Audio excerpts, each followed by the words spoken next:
আহ, এটি বলবো যে প্রভুর অনুগ্রহে অনেকদিন পরে আপনাদের সঙ্গে আজকে আহ সাক্ষাৎ হইল। সেই জন্য প্রভুর কাছে কৃতজ্ঞতা জানাই।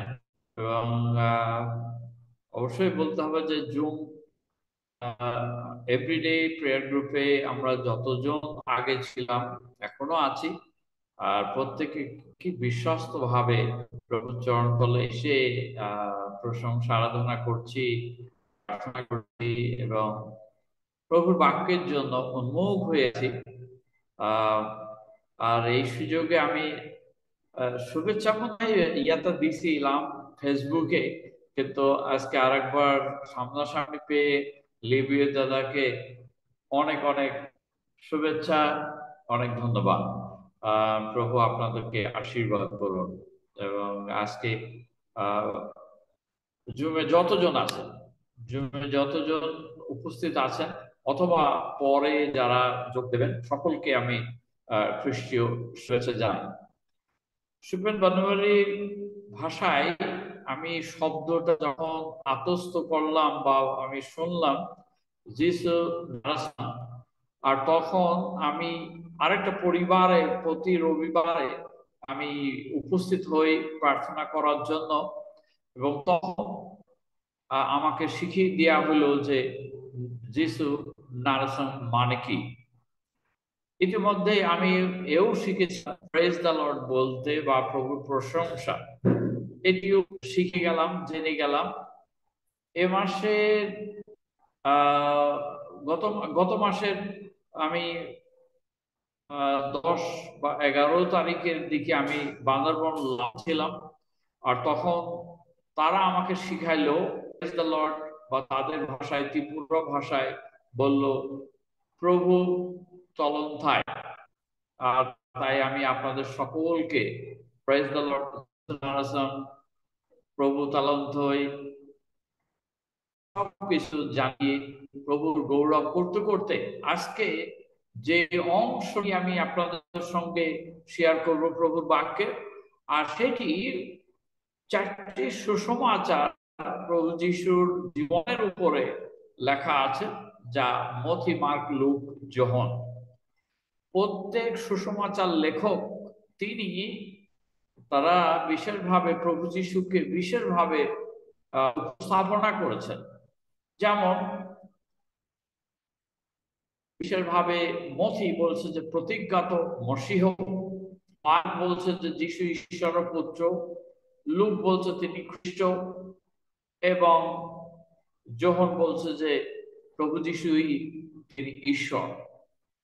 আজ প্রভু যিশু তিনি পর্বতে দত্ত উপদেশের মধ্যে তিনি এই কথা তিনি বলতে চাইলেন। যখন আমরা 6 অধ্যায় পড়ি 9 থেকে 13 পদ পর্যন্ত, সেখানে একটি দারুণ প্রার্থনা আছে। এটাকে বলা হয়েছে কমপ্লিট প্রেয়ার যদি বলি তাহলে এই লর্ডস প্রেয়ার বা প্রভুর প্রার্থনা। এবং এই প্রার্থনাটা শিখাতে চাইলেন। এর আগে তিনি একটা প্রচার করলেন বা প্রচারের একটা অংশ, যা 5 অধ্যায় 3 পদ থেকে এই পর্বতে দত্ত উপদেশ তিনি সাজিয়েছিলেন। শিষ্যদের নিয়ে পর্বতে বসলেন, তিনি কথা বলা শুরু করলেন। তিনি বলেন, ধন্য তারা যারা আত্মা তো দিনহীন, কারণ তারা স্বর্গরাজ্যের প্রজা হবে। বৃহস্পতি, আজকে কথাটা বললে খারাপ হবে না যে আমরা আজকে যারা জমে আছি আমাদের জন্য একটি দারুণ প্রশ্ন যদি ছুড়ে দেওয়া যায়, যে যখন প্রভু যিশু বলছেন ধন্য তারা যারা আত্মা তো দিনহীন, কারণ তারা স্বর্গরাজ্যের প্রজা হবে। আজকে আমাদের দারিদ্রতাটা কোথায়? অর্থনৈতিক দারিদ্র, চাকরির দারিদ্রতা, লেখাপড়ার দারিদ্রতা। আমাদের অর্থনৈতিক দারিদ্রতা বলতে গিয়ে বাংলাদেশের অনেক জায়গায় ধাক্কা দেবে, এবং সেই ধাক্কাগুলো কাটিয়ে উঠতে গিয়ে আমরা এই কথা বলি, তারপরেও আমরা বাংলাদেশের নাগরিক এবং এই বাংলাদেশে বাস করছি অনেক রকমের চ্যালেঞ্জ থাকা সত্ত্বেও। এবং আজ প্রভু যিশু তিনি যখন এই কথা বলছেন প্রভুর প্রার্থনার মধ্যে দিয়ে, হে আমাদের স্বর্গস্থ পিতা, তোমার নাম পবিত্র বলিয়া মানব, তোমার রাজ্য আইসুক। 10 পদ। প্রভু যীশু তিনি শিখাতে চাইলেন শিষ্যদেরকে, কারণ তারা জানতে চেয়েছিল, শিখতে চেয়েছিল। যখন বাপ্তাইজকের শিষ্যরা তারা প্রভু তাদের প্রার্থনা করার প্রবণতা গড়ে উঠেছিল, আর সেই ক্ষেত্রে যিশুর শিষ্যরা বলতে চাইলো যে গুরু বা প্রভু, আমাদেরকেও করতে শিক্ষা দিন। এবং তারা প্রার্থনা শিখার ক্ষেত্রে এই আগ্রহ প্রকাশ করার কারণেই প্রভু যীশু বলেন, তোমরা এইভাবেই প্রার্থনা করো, তোমার হে আমাদের স্বর্গস্থ পিতা, তোমার নাম পবিত্র বলিয়া মান্য হোক, প্রিয় ঈশ্বরকে গৌরব দেয়া। এবং 10 পদ এই কথা বলে, তোমার রাজ্য আসুক। প্রিয় সুধী, আজকের যতজন আপনারা উপস্থিত হয়েছেন এবং পরবর্তী সময় যারা অংশগ্রহণ করবেন, বা বাংলাদেশে বা বাংলাদেশের বাইরে যারা আজকের এই যে সম্পৃক্ত হলেন, সংযুক্ত হলেন, সকলকে আজকে এই কথা বলি, তোমার রাজ্য আইসুক। এই ভিত্তিতেই আমি প্রভু বাক্যের পরিচর্যা করতে যাচ্ছি। আসুন আমরা মাথা নত করি,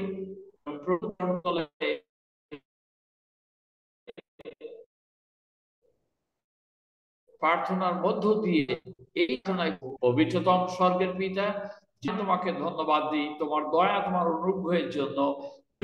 আমরা যতজন উপস্থিত আছি এবং আমাদের হৃদয় আকাঙ্ক্ষিত তোমার বাক্য আমরা স্মরণ করতে পারি, যে বাক্য জীবন্ত কার্য সাধক, দিদার খড়গ অপেক্ষা তীক্ষ্ণ, সেই বাক্যের আলোকে আমরা সকলেই যেন আশীর্বাদ প্রাপ্ত হই। আমাদের অযোগ্যতা, দুর্বলতা তুমি ক্ষমা করো, আমাদের সকলের সহবর্তী হও।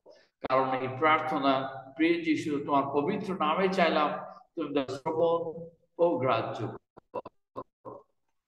আমেন। আমি একটু স্ক্রিন শেয়ার করে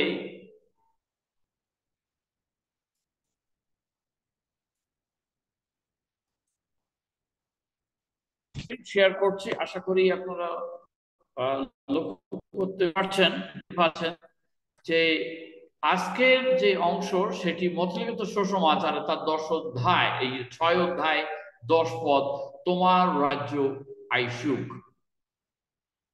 তোমার রাজ্য আইসুক, এই কথা যখন প্রভু যীশু তিনি বলছেন, আর তখন আমরা তার রাজ্য, তার ধার্মিকতায়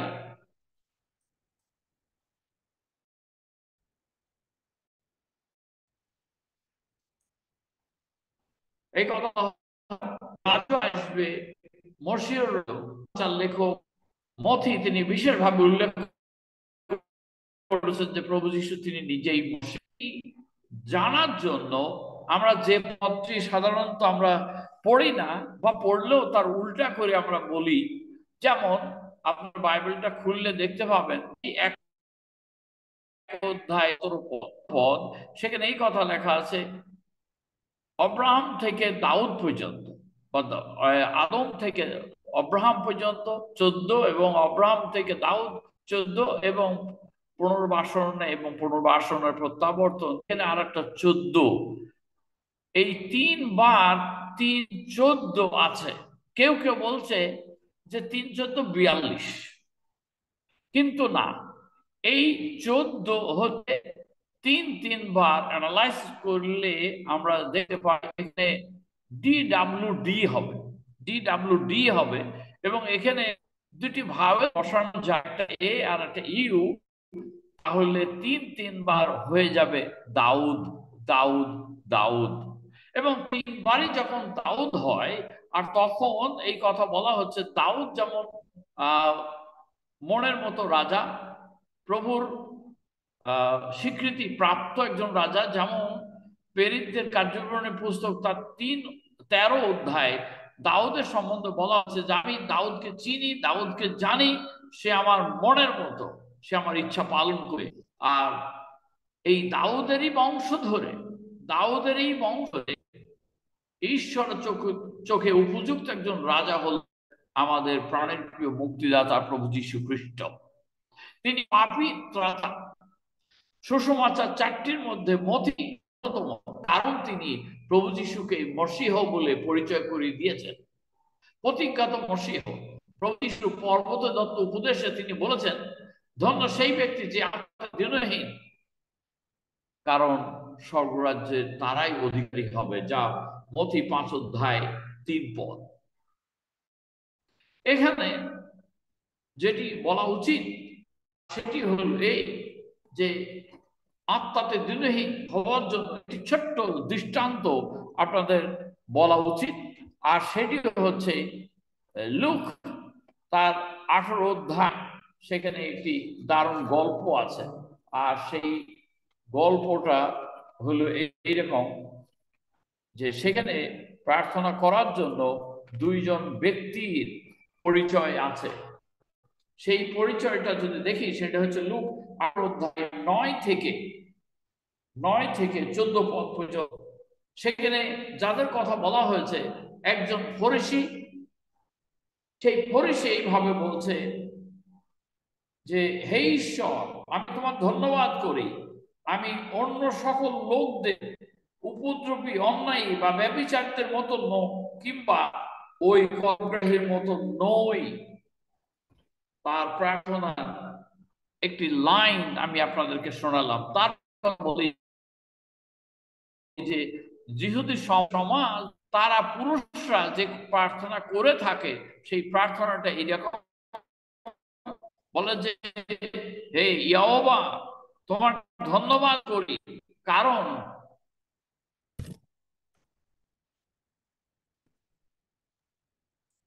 আবার শেয়ার দিতে হবে প্লিজ। বলেছে যে ইয়হোবা, তোমার ধন্যবাদ করি যে আমাকে তুমি যিহুদি করে বানিয়েছো। তোমায় ধন্যবাদ করি যে আমাকে ফরিসি করে বানিয়েছো। এবং সঙ্গে সঙ্গে এও তারা দেয়, যারা পুরুষ তারা বলে যে, তোমায় ধন্যবাদ করি যে আমাদেরকে মহিলা করে বানাও। এটি তাদের যেমন প্রার্থনার ধরন। আর এখানে প্রভু যীশু লুক তার 18 অধ্যায় 9 থেকে 14 পদে সেখানে আরেকটি ধরন বা একটু উদাহরণ দিলেন, যে এই ফরিসি বলছে যে আমি অন্যান্য লোকদের মতো নই, কোনো উপদ্রবী লোকদের মতো নই, আমি নই, এমনকি করগ্রাহীর মতো নই। আমি এমনই ব্যক্তি। প্রভু আমার প্রার্থনা শুনবে না তো কার কথা শুনবে? এখানে আপনি ভাবুন, আপনারা ভাবুন, আপনারা চিন্তা করুন, আত্মাতে দিনহীন হওয়ার যে লক্ষণ, আত্মাতে দিনহীন হওয়ার যে চিহ্ন, সেটি এখানে কতখানি দেখা গেল। অন্যদিকে পিছনে যে করগ্রাহী, সে বুক চাপড়ি এই কথা বলছে যে, প্রভু, তোমার দিকে মুখ তুলে তাকিয়ে প্রার্থনা করার বা বলার আমার কোনো যোগ্যতা নেই, আমি এতটাই নগণ্য। প্রভু যীশু এই দৃষ্টান্তের শেষে বলছে যে, প্রথমে নিজেকে উঁচু করেছে তাকে নত করা যাবে, এবং সে নিজেকে নত করেছে তাকে উন্নত করা যাবে। পিতরও তাই বলেছে এবং চাইলেন এটি কোনোভাবেই সম্ভব নয় তোমার রাজ্য আসার জন্য আত্মাতে দিনহীন। এবং প্রিয় সুধী, আজকে সারা ওয়ার্ল্ড আজকে একটা নৈরাজ্যে পরিপূর্ণ। দেখুন, রাশিয়া তারা বলছে যে কিন্তু আমার ক্ষমতা আছে, আমি এইটা পারি, আমি ওটা পারি, আমি ওটা করছি, এবং ইউক্রেন দেখিয়ে দিচ্ছে। অন্যদিকে ইসরায়েল তারাও এই কথা বলছে, আমি আমি আমি এটা পারি, আমি এটা করি, এবং সব সময় আমি এইটা আমার জন্য করছি। তাহলে আজকে রাশিয়া হোক, ইউক্রেন হোক, আর প্যালেস্টাইন হোক, গাজা, ইসরায়েল হোক, তাদের প্রার্থনা কি আজকে এই কথাটা কি বলা কতখানি প্রযোজ্য হবে, কতটুকু উপযুক্ত হবে? তোমার রাজ্য আইসুক। যেখানে এই অশান্তি চলছে, যেখানে এই সমস্যা চলছে, আর সেখানে আজকে আমাদের জুমে বসে আমাদের একটি ছোট্ট প্রার্থনা, প্রভু তোমার রাজ্য আইসুক ওই রাশিয়াতে, ওই ওই ইসরায়েলে, ওই প্যালেস্টাইনে। তোমার আজকে এই কথা বলতে চাই প্রিয় সুধী, তোমার রাজ্য আইসুক, সিদ্ধ হোক। এই কথা বলতে বলতে এই কথাও আছে, যেমন স্বর্গে তেমনি পৃথিবীতে হোক। মনে পড়ছে আদম আর হওয়া যখন এদন বাগানে ছিল, তখন ঈশ্বরের ইচ্ছা, ঈশ্বরের রাজ্য, ঈশ্বরের পরিকল্পনা সমস্ত কিছুই ওই এদন বাগানে আদম আর হওয়াকে ছিল।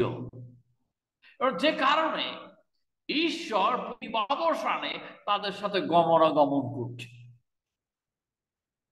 আজকে যখন আমরা গান গাইছিলাম, ঈশ্বর প্রভু আমি হই আপন হারা, মনে হচ্ছে যে আমরা ঈশ্বরের সাথে গমনাগমন, ঈশ্বরের সাথে চলাচল করছি, ঈশ্বরের সাথে আলাপচারি, ঈশ্বরের সাথে অনেক বিষয় আমরা আলাপ করি, অনেক বিষয় আমরা চিন্তা ভাবনার মধ্যে নিয়ে আসছি। বলছি প্রভু তোমার রাজ্য আইসুক। আজকে এই তোমার রাজ্য আইসুক, এই ক্ষেত্রে প্রভু যীশু খ্রিস্ট তিনি এই পৃথিবীতে আসলেন। তিনি এই পৃথিবীতে আসলেন। আমরা যখন যোহন লিখিত সুসমাচার তার 1 অধ্যায় 14 পদ বলি, আর তখন সেই বাক্য মাংসে মূর্তিমান হলেন, আকারে প্রকারে তিনি মনুষ্যবৎ হলেন, আমাদের মধ্যে বাস করলেন, তিনি প্রবাস করলেন, এবং আমরা ঈশ্বরের অনুগ্রহ। আর সেই প্রভু যীশু খ্রিস্ট তিনি যখন এই পৃথিবীতে আসলেন, 3টি বছর তিনি কাটালেন। শেষের দিকে প্রথম বছরে তিনি শিষ্যদেরকে সংগ্রহ করলেন, দ্বিতীয় বছরে তিনি পরিচর্যা করলেন, এবং তৃতীয় বছরে তার বিরোধিতা বেড়ে গেল।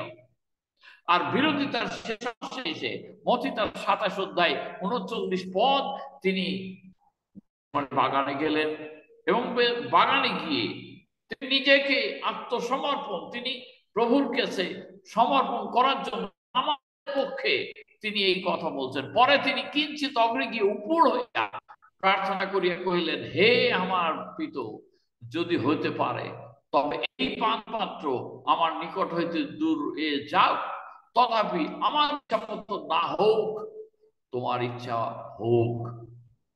প্রিয় সুধী, প্রভু যীশু খ্রিস্ট তিনি নিজেকে সমর্পণ করে এই পাত্রটা গ্রহণ করে ঈশ্বর ইচ্ছা পালন করে আমাদের জন্য ঈশ্বরের রাজ্য এনে দিলেন।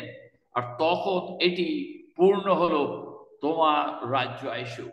আমি দেখতেছিলাম যিশায়া ভাববাদী পুস্তক তার 18 অধ্যায়, সেখানে এই কথা লেখা আছে। যিশায়া ভাববাদী পুস্তকে 51 অধ্যায়ে সেখানে দারুণ কথা লেখা আছে।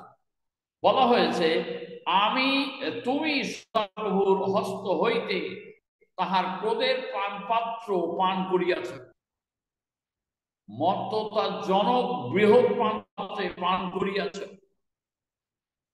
তলানি চাটিয়া খাইয়াছ। প্রভু যীশু এই পান পাত্রটা তিনি তলানি পর্যন্ত চাটিয়া গ্রহণ করেছেন। আজকে আমার আর আপনার জন্য প্রভু তিনি এই আত্মসমর্পণের এই পান পাত্র গ্রহণ করে আমাকে আর আপনাকে মুক্ত করে দিয়েছেন। আমরা স্বাধীনতা প্রাপ্ত হয়েছে। যেমনটি এই কথা আমরা জানি যে বাংলাদেশ স্বাধীন হওয়ার জন্য 30 লক্ষ মা বোন ভাইয়ের তাজা বুকের রক্তের বিনিময়ে এই বাংলাদেশ স্বাধীন হয়েছে। ঠিক একইভাবে প্রভু যীশু খ্রিস্ট এই পানপাত্র গ্রহণ করা মানে হচ্ছে নিজেকে সমর্পণ করেছে, এবং ক্রুশীয় মৃত্যু পর্যন্ত তিনি আজ্ঞাবহ হলেন। ফিলিপিও তার 2 অধ্যায় 5 থেকে 11 পদ পর্যন্ত আমরা যদি দেখি, তিনি ক্রুশীয় মৃত্যু পর্যন্ত আজ্ঞাবহ হলেন, যার কারণে তাকে যে নাম দেয়া হলো সেই নামটা হচ্ছে সর্বশ্রেষ্ঠ নাম, যে নামের কাছে স্বীকার করবে সমস্ত জিহ্বা তিনি খ্রিস্ট প্রভু, এবং তাকেই কাছেই জানু পাবে। প্রিয় সুধী, আজকে এটাও বলি যে আজকে প্রভুর ইচ্ছা পালন করার জন্য আমরা কতজন একলা। প্রভু যীশু তিনি যখন পরিচর্যা রয়েছেন, তিনি প্রভুর বাক্যে পরিচর্যা করছেন, তিনি আরোগ্যদায়ক কাজ করছেন, আর ঠিক সেই সময় তার মা, তার ভাই, তার বোন, তারা এসে অপেক্ষা করছে। কেউ না কেউ বলেছে যে প্রভু, ওই তো পিছনে আপনার মা, আপনার ভাই, আপনার মাতা অপেক্ষা করছে আপনার সাথে দেখা। প্রভু যীশু কি বললেন? বললেন এই কথা, কেননা যে কেউ আমার স্বর্গপিতার ইচ্ছা পালন করে সেই আমার ভ্রাতা ও ভগ্নী ও মাতা। আজকে তোমার রাজ্য আইসুক এই কথা বলতে গিয়ে যখন ঈশ্বরের ইচ্ছা, প্রভুর ইচ্ছা পালন করার কথা বলা হচ্ছে, আর তখন আমরা প্রভুতে চলাচল, প্রভুতে গমন, প্রভুর ইচ্ছা পালন, সেটি কতখানি আমাদের সাথে সম্পৃক্ত, আমরা তার সাথে কতখানি সম্পৃক্ত হয়ে আছি প্রভুর ইচ্ছা পালন করতে। আজ আমরা প্রভুর গৌরব করি যে প্রভু আমাদের এই বাংলাদেশে আমাদেরকে তার গৌরবের জন্য ব্যবহার করতে, আমরা জুমে বসার সুযোগ পাচ্ছি এবং আমরা প্রশংসা আরাধনা করছি, বলছি তোমার রাজ্য আইসুক। তৃতীয়ত, আমরা আমাদের প্রতিদিন একটা প্রার্থনার মধ্য দিয়ে আমরাও বলতে পারি তোমার রাজ্য আইসুক। প্রতিদিনের খাবারের জন্য যখন আমরা প্রার্থনা করি, তখন হিতোপদেশ 30 অধ্যায় 8 পদ, রাজা সলোমন, তার কিছুর অভাব ছিল না, জ্ঞানের অভাব ছিল না, ধন সম্পদের ঐশ্বর্যের কোনো অভাব ছিল না। তারপরেও তিনি এই কথা বলছেন, বললেন অলিকতা, মিথ্যা কথা আমার হইতে দূর করো, দারিদ্রতা যা ঐশ্বর্য আমাকে দিও না, আমার নিরূপিত খাদ্য আমাকে ভোজন করাও। মনে হচ্ছে যে রাজা সলোমন তিনি এই কথা বলছেন, এগুলো সব দূর করো, ঐশ্বর্য দিও না, কিন্তু আমার জন্য যেটা দাও সেটা হচ্ছে নিত্য নৈমিত্তিক ভাবে খাদ্য যেটি প্রয়োজন সেটি তুমি দিয়ে দাও, আর তাতে করেই আমি এই প্রার্থনা করতে পারবো তোমার রাজ্য আইসুক। রাজা সলোমনকে ঈশ্বর তিনি জিজ্ঞাসা করেছিলেন তোমার কি প্রয়োজন? তিনি বলেছিলেন আমার জ্ঞানেরও দরকার নেই, আমার ঐশ্বর্য দরকার নেই, কিন্তু একটির জন্য দরকার, এই জ্ঞানটাই। আর সেটি এই এত বড় রাজ্য পরিচালনা করার জন্য যে জ্ঞান প্রয়োজন সেটি দিয়ে দাও। এবং ঈশ্বর তাকে জ্ঞান দিলেন, ঐশ্বর্য দিলেন, সমস্ত কিছু দিয়ে তাকে আশীর্বাদ করলেন। প্রিয় সুধী, আজকে আমরা প্রভুর সন্তান হিসাবে প্রভুর কাছে যখন আমরা এই প্রার্থনা করি তোমার রাজ্য আইসুক, এর আগে এই কথা বলা হচ্ছে যেমন স্বর্গে তেমনি পৃথিবীতেও তোমার রাজ্য আইসুক। আমার মনে পড়ছিল, লেবীয়দার মনে পড়ছে যে এব্রাহাম কন্ট্রাক্টের 50 বছর পূর্তিতে আমরা গেলাম, বিশপ বিজয় তিনি আসলেন। তিনি বললেন যে আমরা যখন বলি যে তোমার রাজ্য আইসুক বা তোমার গৌরব, আমরা সব জানছি, কিন্তু রাস্তায় কলা খেতে খেতে কলার খোসাটা ফেলে দিচ্ছি, যাতে করে কোনো প্রতিবেশী, কোনো বন্ধু, কোনো ভাইয়ের, কোনো অচেনা বন্ধুর কোনোভাবেই অ্যাক্সিডেন্ট হয়ে যায়। তাহলে আমরা এই কথা বলতে পারবো না, তাহলে আমরা সামাজিকভাবে, রাজনৈতিকভাবে, ধর্মীয়ভাবে আমাদের একটা চ্যালেঞ্জ হয়ে যায়। আজকে আমার প্রতিবেশীর জানলা যখন দেখছি যে ময়লা সে ফেলে দিচ্ছে আমার দিকে, অথবা আমি ফেলছি জানলা দিয়ে, তখন আমি কি করছি? আমার দৃষ্টান্তটা কি হবে? আমরা প্রার্থনা কিভাবে করতে পারবো তোমার রাজ্য আইসুক? যীশু খ্রিস্ট তিনি একটি দারুণ প্রার্থনা করেছিলেন, আর সেটি হচ্ছে 1 পদ। যীশু এই সকল কথা কহিলেন আর স্বর্গের দিকে চোখ তুলিয়ে বলিলেন, পিতা, সময় উপস্থিত হইল, তোমার পুত্রকে মহিমান্বিত করো, যেমন পুত্র তোমাকে মহিমান্বিত করে। পিতা ঈশ্বর তাকে গৌরব দিলেন, মহিমান্বিত করলেন। প্রভু যীশু তিনি নিজে আত্মসমর্পণ, নিজেকে উৎসর্গ করে মহিমান্বিত করলেন। আজ আমাদের কি করার আছে? ফিলিপিয়ার 2 অধ্যায় 5 পদে এই কথা বলা ছিল যে তিনি ঈশ্বর সর্ববিশিষ্ট থাকা বিষয় জ্ঞান করলেন না, বরং তিনি নিজেকে শূন্য করেছিলেন। তিনি নিজেকে এতটাই নত করলেন যার কারণে পিতা ঈশ্বর তাকে উচ্চে উঠালেন, উচ্চে পদান্বিত করলেন, তাকে নাম দিলেন। এই বিশ্ববাসী সকলের জীব দিয়ে সেই নাম উচ্চারিত হবে, সেই নাম হচ্ছে খ্রিস্ট প্রভু। আজকে প্রভুর কাছে গৌরব স্বীকার করি যে তিনি আমাদের প্রভু, তিনি আমাদের মুক্তিদাতা। আজকে সাধু পৌল তিনি এই কথা বললেন, এই জন্য স্বর্গস্থ ও পৃথিবীস্থ সমস্ত পিতৃকুল যা হইতে নাম পায় আছে সেই পিতার কাছে আমি জানবা দিচ্ছি। প্রিয় সুধী, আজকে আমরা সৌভাগ্যবান, আজকে আমরা সৌভাগ্যবান যে আমরা এমন একটি প্রভুকে পেয়েছি, এমন একটি মুক্তিদাতাকে পেয়েছি, এমন দাতা যিনি আমাদের জন্য জীবন উৎসর্গ করে আমাদের জন্য পরিত্রাণের আনন্দ দিয়ে দিলেন। আমরা সৌভাগ্যবান যে আমরা তার মধ্যে দিয়ে, তার বিশ্বাসের মধ্য দিয়ে আমরা তার রাজ্যের প্রেমভূমিতে প্রবেশ করেছি এবং তার পরিবারে আমরা এসেছি, এবং যার জন্য আমরা এই নামটাই পেয়েছি, এবং যে নাম দিয়ে আমরা প্রভুর গৌরব করি, যে নাম আমাদের কাছে আছে বলেই আজকে আমরা একজন আর একজনকে বলছি ইম্মানুয়েল, অর্থাৎ জীবন্ত ঈশ্বরের উপস্থিতি।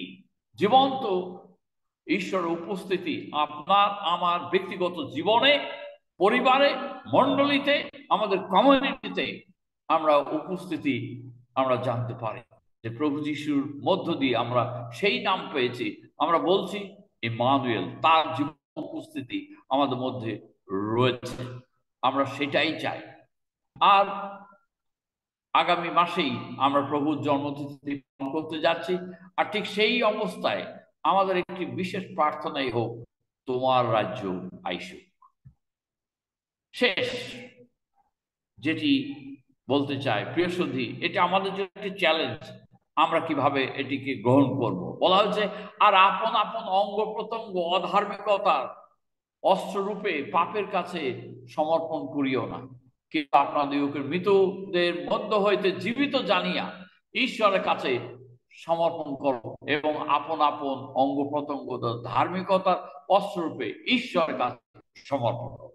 এটি সাধু পৌল তিনি আমাদের কাছে বলেছেন, যেন আমরা প্রতিদিন যেন প্রভুর গৌরব করতে করতে আমাদের হাত, আমাদের চোখ, আমাদের মুখ, আমাদের জিহ্বা, আমাদের কান, আমাদের পা, এই সবগুলোই যেন প্রভুর উদ্দেশ্যে আমরা উৎসর্গ করতে পারি। শেষে একটি ছোট্ট দৃষ্টান্ত দিয়েই শেষ করব। যখন রোমিওর 12 অধ্যায় 1 পদ বলা হচ্ছে, অতএব ভাতৃগণ ঈশ্বরের নানা করুণার অনুরোধে আমি তোমাদেরকে বিনতি করিতেছি, তোমাদের দেহকে জীবিত, পবিত্র এবং ঈশ্বরের প্রীতিজনক বলি রূপে উৎসর্গ করো, ইহাই তোমাদের চিত্তসঙ্গত আরাধনা। প্রিয় সুধী, রোম সাম্রাজ্যে যখন মানুষ বেচা কেনা হতো, আর তখন মানুষ যখন বিক্রি হয়ে গেছে, মালিকের পিছনে পিছনে আসছে বাড়ি খালি পায়ে, আর দরজার কাছে এসে মালিক কানে একটি ছিদ্র করে দিয়ে তার নিজের ব্র্যান্ডটা লাগিয়ে দিল। আর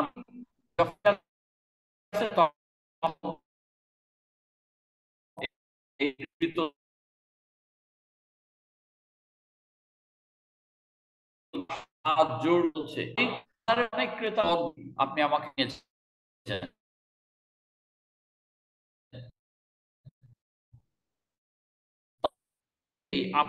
আপনি যা বলবেন, আপনি যেদিকে বলবেন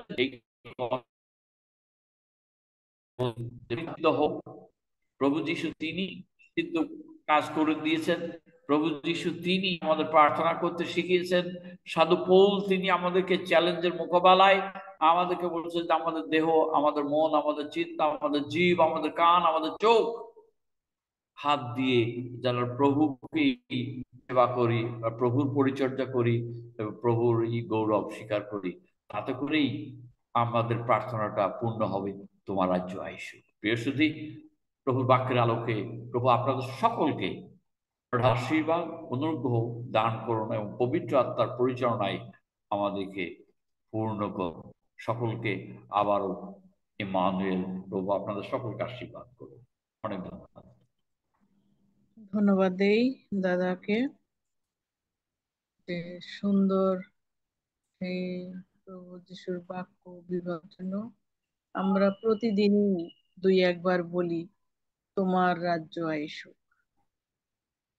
প্রভুর প্রার্থনা করি এবং তার মধ্য থেকে এটা বলি, প্রভু তোমার রাজ্য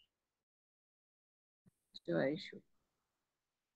তার আমরা সে বিশ্বাস করি পৃথিবীর যে সিম্পটম রাজ্যে যাওয়ার জন্য প্রস্তুত হই। ধন্যবাদ এবং শেষ পর্যন্ত থাকবেন।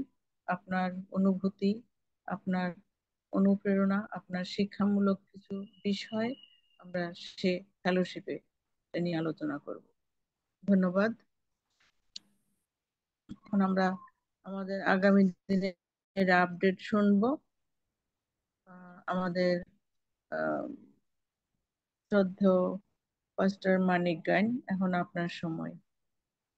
সবাইকে আরেকটু প্রভুকে ধন্যবাদ আঙ্কেল। দিই আজকের এই ঘোষণার জন্য। আমাদের শ্রদ্ধেয় আন্টি পরিচালনা করছেন, প্রভুর গৌরব করি। এবং শ্রদ্ধেয় আঙ্কেল সুন্দর জীবিত বাক্য দিয়েছেন আমাদের। আঙ্কেল আজকে সেই প্রার্থনার মধ্য দিয়ে, আঙ্কেল প্রার্থনার মধ্য দিয়ে আজকের ঘোষণা শুরু করেছেন এবং আমাদের শ্রদ্ধেয় আজমিরি প্রার্থনা ওয়েলকাম করেছেন। এবং সমস্ত কিছু আরাধনা প্রশংসা ছিল, সমস্ত কিছু যেন ঈশ্বরের গৌরব করে প্রশংসা করে। আঙ্কেলের জীবনের জন্য ধন্যবাদ দিই যে অনেকদিন পরে হলেও তিনি এসেছেন এবং প্রভুর এই জীবন্ত বাক্য তিনি শেয়ার করেছেন। সত্যি প্রভুর রাজ্য আসার জন্য আমরাও যারা বিশ্বাসী, আমাদের অনেক গুরুত্বপূর্ণ কাজ রয়েছে, সেই সুসমাচার প্রচার করা। এবং যখনই সমস্ত মানুষ প্রভুর কাছে আসবে, তখনই কেবলমাত্র তার সেই দ্বিতীয় আগমন হবে এবং তার রাজ্য আসুক, এটি শুধু মুখে না, কিন্তু যেন আমরা আজকে এই বাক্যের জন্য সবারই ধন্যবাদ দিই, ওরা প্রশংসা করি। আমি আগামীকালকের আপডেট জানিয়ে দিচ্ছি। 10ই নভেম্বর, দুঃখিত, এটা শুক্রবার হবে। একটু ডেট এখানে আমি যেটা দিয়েছি একটু যাবে শুক্রবার। এবং পরিচালনা করবেন সাধনা আগিদক, আমাদেরকে সম্ভব ব্যানার্জি।